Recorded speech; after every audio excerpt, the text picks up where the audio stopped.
السلام علیکم۔ بسم اللہ الرحمن الرحیم۔ سنہرے لوگ میں ہوں آپ کا میزبان سید عبدالباسط۔ آج ہمارے ساتھ پاکستان کے معروف نعت گو شاعر ادیب و نعت خوان محترم جناب صبیح الدین رحمانی صاحب ہیں، جن سے آج تفصیلی بات چیت ہوگی۔ ناظرین، آپ جیسا کہ جانتے ہیں کہ پاکستان میں نعت ایک ایسا حوالہ ہے جس میں انسان کو نہ صرف سکون ملتا ہے قلب کو، اور جب نبی کی شان میں نعت پڑھی جاتی ہے تو انسان کو بہت ہی قلبی سکون ہوتا ہے اور انسان کو بڑا اطمینان ہوتا ہے۔ اس حوالے سے ہمارے ساتھ موجود ہیں، جیسا کہ آپ جانتے ہیں کہ صبیح رحمانی صاحب کا ایک بڑا مشہور شعر ہے، کوئی مصطفیٰ کا کبھی تھا نہ ہے نہ ہوگا، کسی اور کا یہ رتبہ کبھی تھا نہ ہے نہ ہوگا۔ تو محترم جناب صبیح الدین رحمانی صاحب، السلام علیکم۔ وعلیکم السلام ورحمۃ اللہ۔ کیسے مزاج ہے؟ الحمدللہ جناب۔ اچھا، آپ کا صبیح رحمانی صاحب، کیا آپ کے آباد و اجداد کا تعلق حیدرآباد دکن سے رہا ہے؟ جی، میرے آباء و اجداد حیدرآباد کے ایک نواحی علاقے ضلع بیڑ میں تھے، اور وہیں سے میرے والد صاحب پاکستان تشریف لائے تھے۔ تو آپ کراچی میں پیدا ہوئے؟ جی، میں کراچی میں پیدا ہوں۔ اچھا، فردوس کالونی میں آپ کی تعلیم رہی ہے؟ جی ہاں۔ اور میٹرک تک آپ نے وہیں تعلیم حاصل کی؟ جی۔ اچھا، اس کے بعد آپ نے کالج میں کراچی یونیورسٹی سے سیاست میں ایم اے کیا آپ نے؟ جی، میں نے ایم اے پہلے بی اے کیا پھر ایم اے کیا؟ ایم اے اردو میں کیا میں نے۔ ایم اے اردو میں کیا۔ سیاسیات میں نے بی اے کیا۔ سیاست میں بی اے کیا۔ آپ یہ بتائیے کہ تعلیم کے دوران کیا بچپن ہی سے آپ نے تعلیم کے دوران نعت گوئی کا شوق آپ کو تھا، اسی وقت شروع کر دیا؟ جی، نعت خوانی تو میرے ساتھ بچپن ہی سے تھی، اور بہت اوائل عمری میں پرائمری اسکول میں مقابلہ نعت میں شریک ہونا، شامل ہونا شروع ہو گیا تھا۔ اور اس کے بعد کوئی چھٹی ساتویں تک آنے کے بعد مجھے شعر گوئی کا شوق ہوا، ذہن موزوں تھا، اور شعر اتنے میرے حافظے میں تھے کہ اس کی بنیاد پر میں شعر موزوں کر سکتا تھا، تو میں نے کوشش شروع کی۔ اور اس کے بعد تقریباً 22-23 برس کی عمر میں، یا 22-23 برس کی عمر میں پہلا مجموعہ میرا آ گیا تھا۔ اچھا، تعلیم مکمل کرنے کے بعد آپ نے پاکستان ٹیلی کمیونیکیشن میں ملازمت اختیار کی؟ میں نے میٹرک کے بعد ہی اس میں سمجھ لیجیے کہ انٹر کے بعد ہی اس میں ٹیلی کمیونیکیشن میں جاب شروع کر دی تھی۔ اچھا، صبیح الدین رحمانی صاحب، یہ بتائیے کہ آپ کے 3 بیٹے اور 5 بیٹیاں ہیں؟ یہ میرے 2 بیٹے اور 1 بیٹی ہے۔ 2 بیٹے اور 1 بیٹی۔ اچھا، یہ کراچی میں ہی ہیں؟ ایک بیٹا میرا دبئی میں ہے، بیٹی کی شادی لندن میں ہو گئی ہے، اور ایک بیٹا یہاں میرے پاس کراچی میں ہے۔ اچھا، سنا ہے آپ اپنے گھر کے دینی ماحول سے متاثر ہو کر نعت پڑھنا شروع کی؟ الحمدللہ، برصغیر کے مسلمانوں کے گھر میں عموماً دینی ماحول ہوتا ہے، اور میرے گھر میں بھی تھا، لیکن وہ میرے نعت خوانی کی طرف سے آنے سے ذرا اور بڑھ گیا، اور ذوق پیدا ہو گیا گھر میں ثنا خوانی کا۔ آپ نے ملازمت کو خیر بات کہہ کر ٹی وی چینل کی طرف رخ کیا، اور ٹی وی چینل میں ایز اے نیوز ہیڈ رہے آپ؟ نہیں، میں کیو ٹی وی، ہمارے ایک بڑا مذہبی چینل ہے، اس کا ہیڈ رہا، اور اس میں نے تقریباً 2-3 سال کام کیا کیو ٹی وی کے لیے۔ اچھا، آپ نے اپنی قابلیت کو اتنا ماشاءاللہ کیو ٹی وی میں پروڈیوسر ایز اے ایڈمنسٹریشن ساری آپ نے سنبھالی، اور اس قابلیت اتنی تھی آپ میں ماشاءاللہ، آگے جا کے آپ کے اور ترقی ہوئی، آپ کو ہیڈ بنا دیا گیا۔ جی الحمدللہ۔ تو اور اچھے پروڈیوسر کونا مش پروڈیوسر کے طور پہ منوایا؟ جی الحمدللہ الحمدللہ۔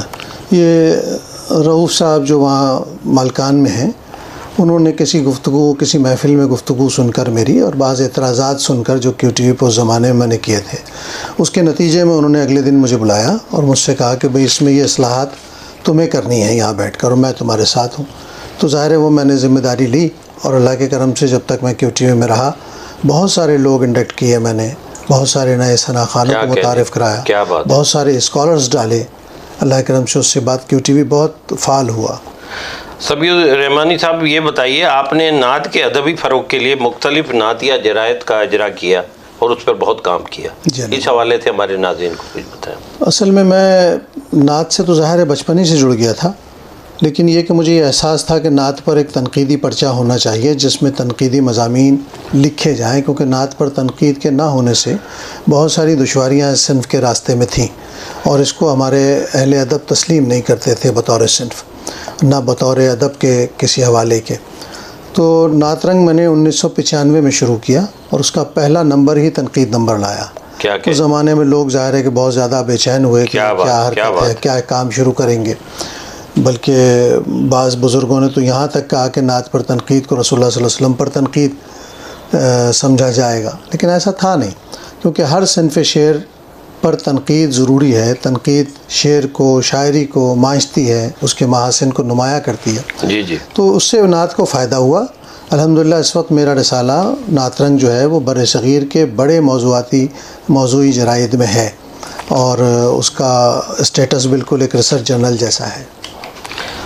صبی رحمانی صاحب، ایک بات بہت اچھی ہے کہ آپ کے جو نعتیہ کتابیں آئی ہیں، کتب آئی ہیں، اس میں بہت ساری کتابوں کے انگریزی تراجم ہوئے ہیں، اور اس سے یورپ میں رہنے والے مسلمان، پاکستان کے بیرون ممالک میں جو بہت زیادہ تعداد مسلمانوں کی ہے، وہاں اس سے بہت فائدہ حاصل ہوا ہے۔ تو جیسے آپ دیکھیں یہ کتاب ہے، یہ آئی ہے، جیسے مثال کے طور پہ یہ آئی ہے حمد کے حوالے سے، تو میں سمجھتا ہوں کہ یہ بہت بڑا کام ہے۔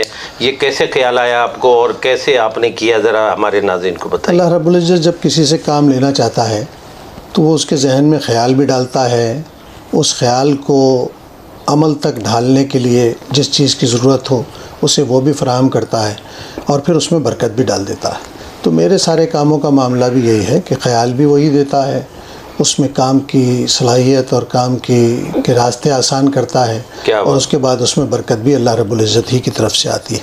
تو یوں سمجھ لیجئے کہ میں نے جب نعت کی تنقید پر پرچہ نکالا تو بہت سارے اکابر نعت گو شعراء پر کتابیں مرتب کی، کیونکہ مجھے یہ تھا کہ پہلے ان کو نعت کا شاعر جسٹیفائی کیا جائے، یہ بتایا جائے کہ اقبال نعت کا شاعر ہے، غالب نعت کا شاعر ہے، اور دیگر اکابر ہمارے جو بھی ہیں۔ تو اس پر میں نے کوئی 5-7 اکابر شعراء پر علیحدہ علیحدہ کتابیں مرتب کی، بہت خوب، جس پر لوگوں سے لکھوایا، خود لکھا، اور پھر یہ بات عام ہوئی کہ بھئی ادب میں، نعت کے ادب میں بھی تمام بڑے لوگوں کی آوازیں شامل ہیں۔ اس کے بعد پھر جب اردو میں خاصا کام کر چکا دیگر موضوعات پر، تو پھر میں نے، کیونکہ میرا اسفار رہتے ہیں پاکستان سے باہر، مجھے نعت خوانی کے سلسلے میں کوئی 27 سے زیادہ ممالک میں گیا ہوں، تو میں نے محسوس کیا ہر جگہ کہ یہاں بہت پیاس ہے، اور بہت ساری بدگمانیاں یا بدعقیدگیاں ان کے ذہنوں میں ہیں، جس کا صاف ہونا ضروری ہے، بہت ضروری ہے۔ لیکن ظاہر ہے وہ اسی وقت ہو سکتا تھا جب ہم انگریزی زبان میں کوئی کتاب دے سکتے تھے۔ تو نعت رنگ سے، اللہ کے کرم سے، نعت رنگ کے بعد نعت ریسرچ سینٹر سے میں نے کوئی 100 سے زیادہ کتابیں چھاپی ہیں نعتیہ ادب پر۔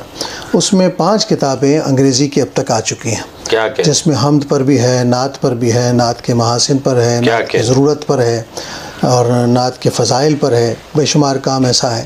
اس سے کیا ہوا کہ وہ جنریشن جو الہاد کی طرف جا رہی ہے اسے ایک سہارا ملتا ہے، کیونکہ اب ظاہر ہے ہم اردو زبان کے لکھنے والے ہیں، اردو زبان میں لکھتے ہیں، لیکن ہمارے موقف کا یا ہمارے مقدمے کا اظہار دوسری زبانوں میں نہیں ہو پاتا، تو انگریزی کا سہارا لینا ضروری ہے، کیونکہ انگریزی میں کوئی چیز آ جائے تو دنیا کی ہر زبان میں ٹرانسلیٹ ہو سکتی ہے۔ اس خیال سے میں نے، اور سب سے پہلے میری شاعری کا انگریزی میں ٹرانسلیشن ہوا۔ سب سے پہلا ٹرانسلیشن میرا سیدہ سارہ کاظمی نے کیا، جو لاہور کی ایک بہت بریلینٹ استاد تھیں، اور بہت کام تھا ان کا انگریزی میں، اس ترجمے کو بہت پسند کیا گیا۔ پھر اس کے بعد ڈاکٹر جسٹس منیر مغل نے میری کتاب جادہ رحمت کا ترجمہ کیا انگریزی میں، وہ بھی بہت مقبول ہوا۔ تو اس طرح مجھے احساس ہوا کہ نہیں، نعت گو شعراء بھی اگر اپنے تعارف یا اپنے کام کے حوالے سے سنجیدہ ہوں گے اور اسے دنیا کے عالمی ادب کے سامنے رکھنے کی ہمت کریں گے تو انہیں کامیابی حاصل ہوگی۔ جی ایسے ہی۔ آپ صبی الدین رحمانی صاحب، آپ یادگار غالب کے صدر بھی ہیں، جی، تو اس حوالے سے بتائیے ہمارے ناظرین کو، وہاں کچھ کام ضرور کیا، کیونکہ آپ جیسی شخصیت جہاں جاتی ہے وہاں کام ضرور ہوتا ہے۔ ادارہ یادگار غالب ظاہر ہے کہ ایک بڑا قدیم ادارہ ہے، اور کراچی کے بہت قابل فخر اداروں میں ہیں۔ اس کے پہلے صدر فیض احمد فیض تھے، اور انہوں نے وہاں پر ظاہر ہے کہ اپنی سرپرستی میں کام کا ایک ماحول پیدا کیا. پھر دیگر ہمارے اکابرین اس میں آتے رہے، ادب کے بڑے بڑے لوگ، مشفق خواجہ، معین الدین عقیل، رؤوف پاریکھ، ڈاکٹر تنظیم الفردوس، یہ سب لوگ وہاں، بجیا اور دیگر لوگ اپنے اپنے زمانے میں جنہوں نے کام کیا. لیکن ادارے کی حالت بہت خراب ہو چکی تھی. جس زمانے میں اس کا پریزیڈنٹ بنا تو میں نے گورنر صاحب سے رابطہ کر کے کوشش کی کہ فنڈ حاصل کروں سندھ گورنمنٹ سے. ان کے تعاون سے سندھ گورنمنٹ نے بھی پھر ہمارے ساتھ تعاون کیا. لائبریری کی رینوویشن ہوئی 50 برس کے بعد. کیا بات ہے، یہ بہت بڑی کاوش ہے آپ کی. پھر اس کے بعد اس میں نئی چیزیں لگانے کا ایک سلسلہ شروع ہوا. اب ماشاءاللہ وہاں تقاریب کا ایک سلسلہ جاری ہے، کتابیں وہاں سے آ رہی ہیں غالب پر. مجھے خوشی ہے کہ جتنا عرصہ میں غالب مطلب کراچی کے لوگوں کے لیے بہت بڑا کام کیا. جی بہت بڑا کام ہے، اس لیے کہ وہ بند ہو چکی تھی ایک طریقے سے، صرف 2-3 گھنٹے کے لیے کھلتی تھی، اور اس میں بھی وہ ایک اس کی حالت ایسی تھی کہ لوگ جاتے ہی نہیں تھے اس طرف. جی جی. لیکن اب ماشاءاللہ وہاں 2-3 بڑی تقاریب ہم کرا چکے ہیں. پچھلے دنوں ڈاکٹر خورشید رضوی صاحب کو بلایا تھا وہاں غالب کا یوم غالب کے پروگرام میں، اس سے بہت اچھا اثر پڑا. آپ کے نعتیہ کلام کے بارے میں محترم ادیب رائے پوری مرحوم نے کہا کہ تمہارے اشعار میں جذبہ عشق صلی اللہ علیہ وسلم کی فروانی ہے. تو اس حوالے سے ہمارے ناظرین کو کچھ بتائیے کہ ادیب رائے پوری ایک نعت کے حوالے سے ایک بڑا نام، ان کا اپنا نعت کا پرچہ بھی آتا تھا، تو اس حوالے سے ہمارے ناظرین کو کچھ بتائیے. اصل میں ہر آدمی جو نعت کا شعر کہتا ہے یا نعت گوئی کی طرف آتا ہے، وہ یقیناً اس کی بنیاد عشق نبی کریم صلی اللہ علیہ وسلم ہی ہوتی ہے. لیکن ادیب صاحب چونکہ بہت نوجوانوں کو آگے بڑھانے والے اور محبت دینے والے آدمی تھے، تو بہت اوائل عمری میں جب انہوں نے میرے شعر سنے تو مجھے بہت ساری جگہوں پر متعارف کرایا. یعنی اس زمانے میں بینکوں میں بہت محافل نعت ہوتی تھیں، مقابلہ نعت ہوتے تھے. جی جی ایسے ہی ہے. پھر ان بڑے بڑے افسران کے یہاں محافل کا انعقاد تھا، پرائیویٹ اداروں میں بہت ہوتی تھی، کیونکہ ضیاء صاحب کے دور میں تو سب اس طرف لگے ہوئے تھے. جی جی. اس زمانے میں ادیب صاحب نے میرا تعارف بہت اعلیٰ سطح پر کروایا اور بڑے اعتماد سے کرایا. یعنی یہ تو ایک جملہ ہے، ادیب صاحب نے ایک تحریر میں میرے بارے میں بہت بڑی بات لکھی جس کا مصداق تو میں نہیں ہوں اور نہ میں اتنی اہلیت رکھتا ہوں، لیکن بہرحال ان کے جذبے کو بتا رہا ہوں. انہوں نے کہا کہ یہ اس مقام پر ہے کہ ہم اسے سر اٹھا کے دیکھتے ہیں تو ہماری ٹوپی گرنے کا اندیشہ ہوتا ہے. کیا کہنے، یعنی یہ ایک بڑا آدمی بہت بڑا اپنی بڑائی کا اظہار اس طرح کر رہا ہے کہ وہ ایک نوجوان کی حوصلہ افزائی کے لیے اس طرح کی بات کرے. اچھا صبی الدین رحمانی صاحب، یہ بتائیے کہ آپ نے اتنی نعتیں پڑھی ہیں، ہمارے ناظرین کو کچھ ایسے اشعار جو آپ کے بہت ہی پسندیدہ ہیں کچھ سنائیں تو ہمارے لیے. بہت اصل میں شعر تو ظاہر ہے کہ میرے اپنی کلام بھی بہت معروف بہت زیادہ حضور ایسا کوئی انتظام ہو جائے، سلام کے لیے حاضر غلام ہو جائے، یہ نعت میری بہت مقبول ہوئی. لب پر نعت پاک کا نغمہ کل بھی تھا اور آج بھی ہے. تھوڑا سا 1-2 شعر گنگنا دیں تو ناظرین خوش ہو جائیں گے ہمارے. اس میں ذرا سا ایک کے لیے روکے. حضور ایسا کوئی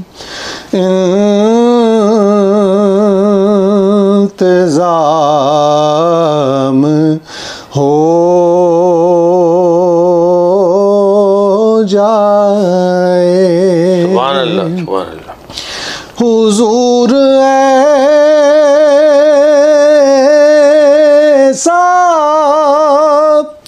کوئی انتظام ہو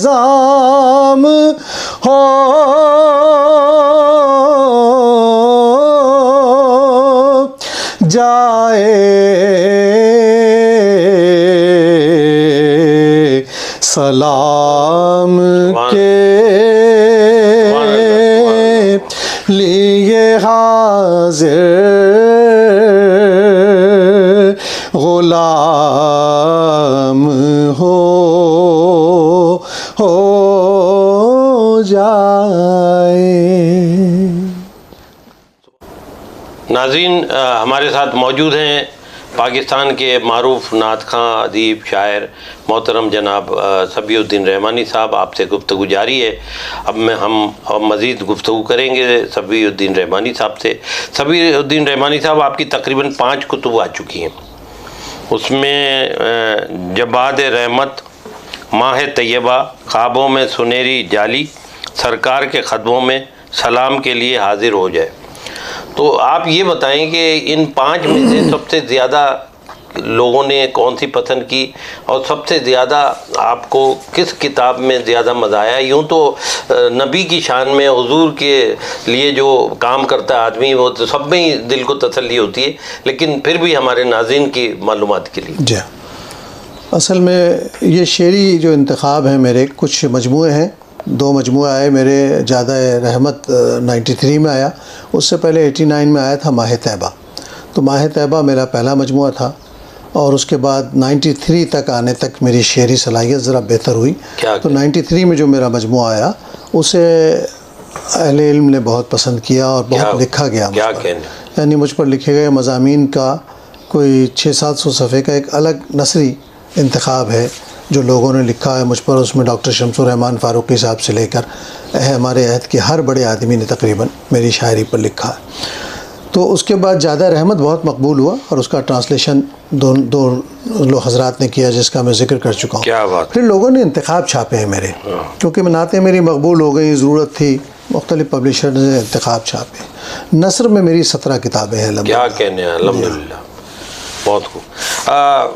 سبیع الدین رحمانی صاحب یہ بتائیے کہ نعت کی خدمات کے اعتراف میں حکومت پاکستان نے آپ کو ستارہ امتیاز سے نوازا، اس وقت آپ کی کیا فیلنگ تھی اور کیا آپ نے سوچا تھا کہ حکومت اعتراف کرے گی؟ دیکھیے جناب، بات یہ ہے کہ خدمات کا اعتراف تو ظاہر ہے کہ انسان کی خوشی کا باعث ہوتا ہے، لیکن میرے لیے سب سے بڑا اعزاز اکرام یہ ہے کہ اللہ رب العزت نے مجھے جو زندگی عطا کی اس میں حمد و نعت کی خدمت کے لیے منتخب کیا، اور اس کے نتیجے میں جو نیک نامی، جو عزت شہرت مجھے ملی ہے وہ میرا حق نہیں ہے، یہ اللہ رب العزت کا فضل اور کرم ہے، کیا کہنے، تو میں اس پر صرف شکر ادا کرتا ہوں۔ اچھا، دنیا کے کئی ممالک میں آپ نے نعتیہ مشاعرے بھی پڑھے اور نعت میں کہ نعت خوانی کے محافل میں بہت شرکت کی، تو میں یہ جاننا چاہوں گا، ہمارے ناظرین یہ جاننا چاہیں گے کہ سب سے زیادہ پذیرائی یا مزہ کہاں پر آیا؟ تو یوں تو آپ 26 ممالک میں دورے کیے اور 26 میں سے کم 15-20 ممالک میں تو آپ نے شرکت کی ہوگی مقابلوں میں۔ جی، بے شمار جگہوں پر، لیکن ظاہر ہر علاقے کا ایک ماحول ہوتا ہے، لیکن جن ممالک میں آپ زیادہ جاتے ہیں وہاں آپ کا حلقہ زیادہ وسیع ہو جاتا ہے، کیونکہ وہاں کے لوگ آپ کو سنتے ہیں، آپ سے قریب آتے ہیں، آپ سے محبت کرتے ہیں۔ تو میں سمجھتا ہوں کہ دنیا میں سب سے زیادہ میں جہاں گیا ہوں وہ کینیڈا ہے، کیونکہ سب سے پہلے 1990 میں قاری وحید ظفر قاسمی، میں اور خورشید احمد ہم تینوں کینیڈا گئے تھے، اور اس کے بعد ظاہر قاری صاحب 3-4 سال تک جاتے رہے، پھر خورشید بھائی بہت عرصے تک جاتے رہے، لیکن میں اس کے بعد بھی جاتا رہا کنٹینیوٹی میں، اور آج بھی اللہ کے کرم سے وہاں لوگ انتظار کرتے ہیں میرا۔ تو سب سے زیادہ جو مجھے محبت ملی، اور اس کی میں ایک بڑی وجہ یہ ہے کہ وہاں کے لوگ بہت محبت سے سنتے ہیں، اور دوسری بڑی وجہ ہے کہ میں سب سے زیادہ گیا بھی وہیں ہوں، یعنی میں اگر ربیع الاول کے 2-2.5 ماہ بعد پہنچوں تو تب لوگ اپنی ربیع الاول کی وہاں محفلیں شروع کرتے ہیں۔ کیا کہنے، بہت میرا سفر ہی ایسا ہوتا ہے کہ میں پہلے 15-20 دن یو کے میں رہتا ہوں، پھر US جاتا ہوں، پھر وہاں سے 1 مہینہ رہ کے پھر کینیڈا آتا ہوں، تو مجھے 2.5-3 مہینے ملک سے باہر ربیع الاول میں لگتے ہیں، اس کی وجہ سے لوگوں کی محبت ہے میرے ساتھ۔ اس کا مطلب لوگوں کے دلوں میں آپ نے بڑا گھر کر لیا ہے۔ میں نے کیا کر لیا، اللہ نے اور آپ کی آواز کا جادو ہے، ماشاءاللہ ماشاءاللہ۔ اب آپ یہ سبیع الدین رحمانی صاحب یہ بتائیے، پاکستان میں نعت کے حوالے سے حکومت نے نوجوانوں کے لیے خاص طور پر کیا اقدامات کیے ہیں کہ جو نعت کی بہتری آئے اور پاکستان لیول پہ نعت خواں ابھر کے سامنے آئے؟ کیونکہ ابھی میں دیکھ رہا ہوں ہیں، پڑھ تو رہے ہیں لیکن اتنی تعداد نہیں ہے جس طرح پہلے بڑے بڑے نام سامنے آتے تھے۔ اصل میں حکومتی سطح پر ہمارے یہاں صرف ایک دور ایسا آیا ہے ضیاء صاحب کا، جس میں نعت کی طرف، سیرت کے جلسوں کی طرف توجہ تھی، بہت زیادہ تھی۔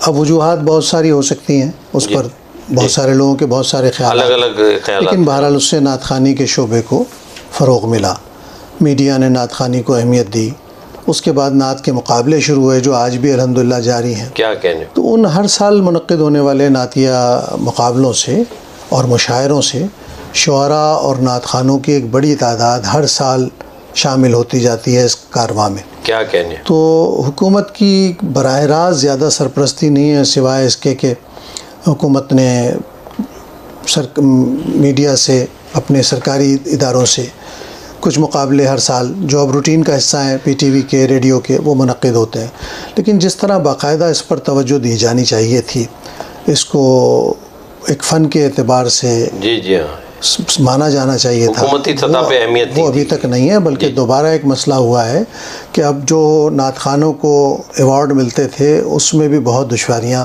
آ رہی ہیں، اور یہ دیکھنے میں آتا ہے کہ نظر انداز کیا جاتا ہے، جبکہ ہمارے بہت سارے اہل فن ایسے ہیں جن کو سامنے آنا چاہیے، جن کو ان کا حق ملنا چاہیے، لیکن وہ نہیں مل سکا، تو اس پر توجہ کی ضرورت ہے۔ امید ہے کہ ہماری حکومتیں بہت سارے دیگر مسائل کی طرح اس طرف بھی توجہ کریں گی۔ بالکل ایسے ہی ہے۔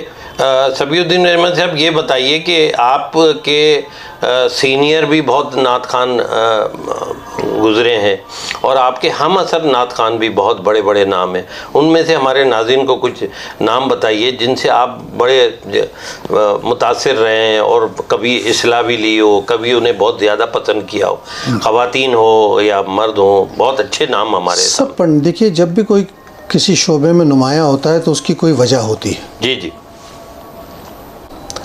دیکھیے جب بھی کوئی آدمی کسی شعبے میں آتا ہے تو وہ اپنے ہم اثروں سے اور اپنے سے پیش رو جو گزر گئے ہیں ان سے یقیناً متاثر ہوتا ہے کسی نہ کسی سے۔ میری خوش نصیبی یہ رہی کہ مجھے اللہ سعید ہاشمی اور قاری وحید ظفر قاسمی جیسے لوگ سننے کو ملے۔ بہت اچھے میرے دور میں صدیق اسماعیل تھے اور ہیں ماشاءاللہ، خورشید احمد تھے، تو ان لوگوں کے ساتھ نہ صرف مجھے پسندیدگی کا ایک تعلق تھا بلکہ ساتھ پڑھنے کا موقع ملا۔ وحید ظفر قاسمی صاحب سے اور سعید ہاشمی صاحب سے میں نے لفظ کو ادا کرنے کا سلیقہ اپنے طور پہ سیکھا۔ کیا عمدہ بات کی آپ نے، ورنہ کہاں کرتے ہیں لوگ، ورنہ کیونکہ کسی بھی پڑھت میں سب سے زیادہ یہ ہوتا ہے کہ جو فکر آپ پیش کر رہے ہیں وہ اپنے اوپر طاری کیجئے۔ کیا بات، نعت میں تو یہ بہت ضروری ہے۔ دوسرا لفظ کا معنی کیا ہے اس کو اپنے اوپر طاری کیجئے تاکہ اس کی معنویت کھلے کہ آپ کیا کہنا چاہ رہے ہیں، پھر اس لفظ کی صحیح ادائی تاکہ اس کا ایک ساؤنڈ ایفیکٹ ہوتا ہے، صحیح ہونی چاہیے، وہ پکڑ سکے قاری کو، آپ کے سامع کو۔ تو اس طرح کی بہت ساری چیزیں غیر محسوس طریقے سے یہاں پر دیگر شہروں میں بسنے والے نعت خوانوں سے جو اکابر نعت خواں تھے ان سے میں متاثر ہوا، ان کے پڑھے ہوئے کلام میں نے پڑھے، اور یہی ایک طریقے کا ٹریبیوٹ ہے کہ بھئی ہم بعد میں آنے والے اگر اپنے سے پیشرو کا کوئی کلام پڑھتے ہیں تو وہ ایک طریقے سے خراج تحسین ہی ہوتا ہے اس کو۔ تو میں بھی اپنے لوگوں سے متاثر ہوا اور ساتھ میں بعد میں آنے والے لوگوں سے بھی میرا تعلق رہا۔ بہت خوب۔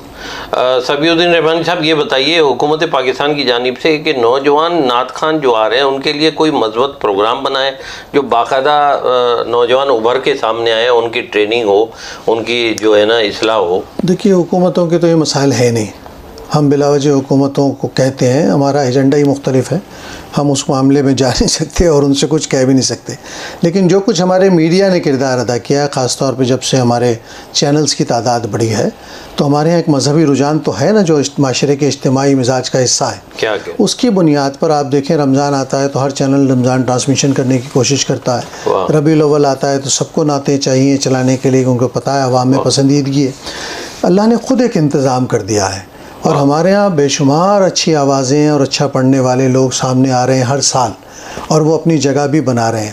ہاں ایک تربیت کا فقدان ہے، کیونکہ صرف علم ضروری نہیں ہوتا یا آپ کی گائیکی ضروری نہیں ہے، نعت کے لیے کچھ اور بھی چیزیں ہیں جو ان سب چیزوں سے سوا ہے، اس کا شعور ہونا مجلسی زندگی سے آتا ہے، کسی کی تربیت سے آتا ہے۔ جیسے آپ دیکھتے ہیں پہلے صوفیہ تھے تو وہ اپنے قوالوں کی تربیت خود کرتے تھے، اپنی خانقاہ میں پڑھنے والے نعت خوانوں کی تربیت خود کرتے تھے، اب وہ تربیت کا سلسلہ ختم ہو گیا ہے، اب جو آتا ہے وہ پہلے دن سے عالمی شہرت یافتہ ہے، پہلے دن سے بڑا نعت خواں ہے، تو ان مسائل کے ساتھ ظاہر ہے کہ بعض تکالیف دہ مناظر بھی نظر سے گزرتے ہیں، بعض بے تمیزیاں بھی سامنے آتی ہیں، تو کوشش یہ کرنی چاہیے کہ ہر عہد میں نئے آنے والے لوگ اپنے سے پہلے جانے والے اساتذہ جنہوں نے روایت کے ساتھ جڑ کر پڑھا ہے ان کے کلاموں کو سنجیدگی سے سنیں اور یہ محسوس کریں کہ اس میں دائمی لطافت کی وجوہات کیا ہیں، ان میں وہ سوز و گداز ہم آج بھی 50 سال کے بعد سننے کے بعد کیوں محسوس کر رہے ہیں۔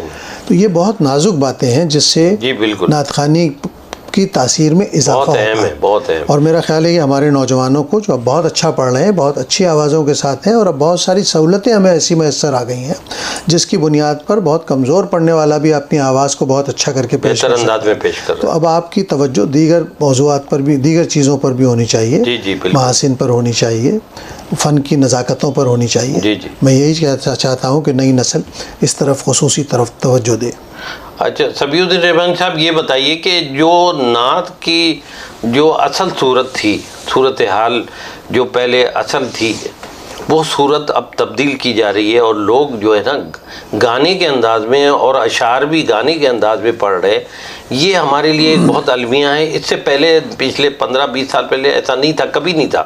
یہ 15-20 سال سے یہ ڈیولپمنٹ ہوئی ہے. اس کے بارے میں کچھ کہیں آپ ہمارے ناظرین کو بتائیں. اصل میں گائکی کا کوئی بھی شعبہ ہو، اس میں ہر زمانے میں کچھ نہ کچھ جدتیں ہوتی ہیں، اور کوئی بھی فن کا شعبہ جو ہے نا وہ ٹھہرا نہیں رہ سکتا، کیونکہ ٹھہرے ہوئے پانی میں مسائل پیدا ہو جاتے ہیں.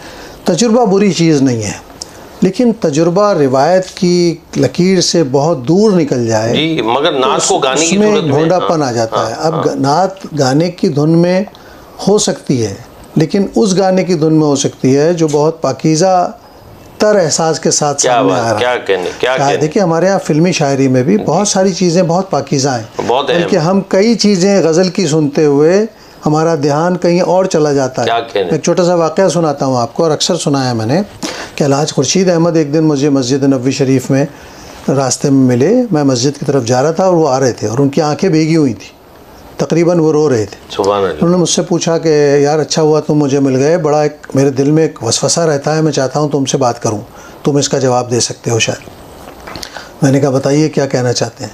کہنے لگے یار میں جب یہاں آتا ہوں مدینہ پاک تو میں نے ہزاروں نعتیں پڑھی ہیں، لیکن میرے منہ سے یہاں گانا نکلتا ہے. میں نے کہا وہ گانا کیا ہے؟ تو انہوں نے گا کے بتایا کہ تم جگ جگ جیو مہاراج، ہم تیری نگریا میں آئے.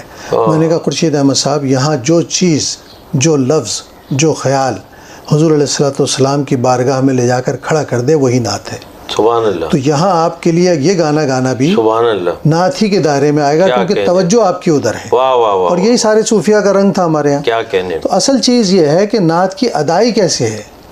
ہر نعت خواں کو نعت شریف پڑھتے ہوئے یہ ذہن میں رکھنا چاہیے کہ نعت اس طرح پڑھی جائے جیسے نبی کریم صلی اللہ علیہ وسلم سامنے بیٹھے ہوئے سن رہے ہیں، سبحان اللہ. اور آپ ان کی بارگاہ میں پیش کر رہے ہیں. سبحان اللہ. تو اب آپ کا ہاتھ چلانے کا انداز، آپ کا منہ چلانے کا انداز، آپ کی حرکات، سکنات، آپ کا لباس، آپ کا مجمع سے مخاطب ہونے کا انداز، یہ سب بہت عمدہ، بہت محتاط ہونا چاہیے، کیونکہ نعت حضور علیہ السلام کی بارگاہ میں حاضری دینے کا نام. کیا سبی الدین رحمانی صاحب، آخر میں آپ سے ہمارے ناظرین کو یہ ضرور بتائیے کہ نئے جو نعت خوان آ رہے ہیں ان کو کن چیزوں کا خیال رکھنا چاہیے تاکہ وہ آگے اپنی منزل طے کر سکیں، وہ پاکستان کا نام روشن کر سکیں، ایک مستقل اور مسند نعت خوان بن سکیں. اصل میں مسئلہ میں نے ابھی جو باتیں عرض کی ہیں یہی میرا پیغام بھی ہے. باسط بھائی بات یہ ہے کہ نعت میں بنیادی جو جوہر لے کر آتا ہے نا کوئی بھی نعت خواں، وہ اس کی آواز ہوتی ہے. اور ہر آرٹسٹ فطری طور پر اپنے لیے ایک لائحہ عمل اپنی آواز کی رینج میں طے کرنے کا اہل ہوتا ہے. وہ سمجھتا ہے کہ میری رینج یہ ہے، مجھے یہ اس طرح کے کلام پڑھنے ہیں، اس طرح کے کلام میں بہتر ادا کر سکتا ہوں. لیکن اس میں ادب اور آداب کا سلسلہ اور پڑھت میں شائستگی اور نفاست کا سلسلہ پیدا کرنے کے لیے محنت کرنی چاہیے. اس لیے کہ نعت خوانی اور قوالی میں فرق ہے. بالکل ایسے ہی ہے، یہ دو مختلف چیزیں ہیں. جی ہاں بالکل. نعت خوانی اور فوک میوزک میں فرق ہے. واہ واہ واہ. اب آپ اس کو ہر سطح پر تجربہ کر کے دیکھیں گے، اور بعض بڑے بیہودہ قسم کے گانوں پر نعت کے اشعار کو کس کر دیکھیں گے تو صورتحال بجائے اندر ڈوبنے کے اور حضور نبی کریم صلی اللہ علیہ وسلم کے عشق سے معمور ہونے کے کچھ اور بن جائے گی. پھر آپ کے جسم تھرکنا شروع ہو جائیں گے، آپ کی روح نہیں رقص کرے گی. کیا کہ تو بہتر یہ ہے کہ آپ کی روح وجد کرے، رقص کرے، آپ کا جسم خاموش رہے. تو ان چیزوں کو توجہ رکھنا بہت ضروری ہے، کیونکہ یہ صرف نعت کا ادا کرنا نہیں ہے، یہ ہمارے دین ایمان کا مسئلہ ہے، ہماری عقیدت اور ہماری تہذیب روایت کا مسئلہ ہے. مجھے امید ہے کہ اس چھوٹے سے پیغام کو ہر نعت خواں اپنے پیش نظر رکھے گا. ناظرین، ہمارے ساتھ موجود تھے پاکستان کے معروف نعت گو شاعر، ادیب وہ نعت خان محترم جناب صبیح الدین رحمانی صاحب. آپ سے ہماری بڑی تفصیلی گفتگو رہی. خواتین و حضرات، آئندہ انشاءاللہ پھر کوئی اور سنہری شخصیت کے ساتھ ملاقات ہوگی انشاءاللہ. اللہ حافظ.